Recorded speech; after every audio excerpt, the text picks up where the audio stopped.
Welcome to the Daily Intelligence Brief from IntelStor for the 12th of February, 2025.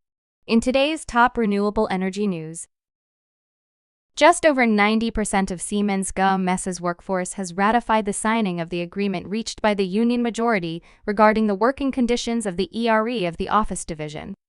This ultimately affects 129 positions, which was negotiated to be reduced from 430 positions initially.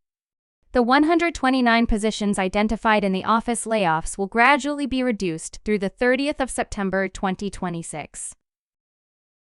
America's regulator of at-sea energy is without a permanent director as it prepares to carry out the president's instructions and review the U.S. offshore wind leasing process with a remit that includes, quote, terminating or amending projects.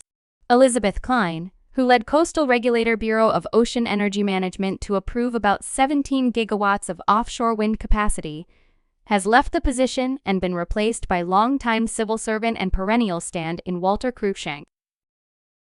Pakistani Prime Minister Shehbaz Sharif on Tuesday called upon governments to strengthen climate financing and technology sharing. Prime Minister Sharif said Pakistan is committed to achieving a 60% clean energy mix by 2030 and transitioning 30% of all vehicles to electric mobility. He said that, quote, international partnerships and financial support remain critical to achieving this goal as global shift to a green economy requires a shared responsibility. A new report warns that the UK risks losing one-third of offshore wind capacity without taking action to extend the lifespan of projects. Facing extreme loads throughout their operation due to their size, structure, and high winds, turbine blades degrade over time. Other components, including gearboxes and generators, also become worn out. The typical lifespan for turbines is 20 to 25 years. The report calls on the government and regulators to clarify policies on extending the lifespan of offshore wind farms to get greater value from existing sites.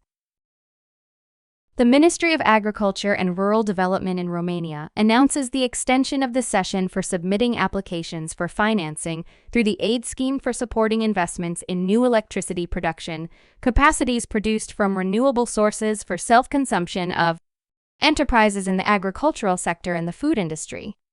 The extension will last through the 31st of March 2025.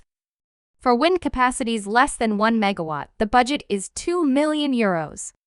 The non-refundable funds that a wind energy project can obtain are worth €700,000 per megawatt regardless of the installed capacity.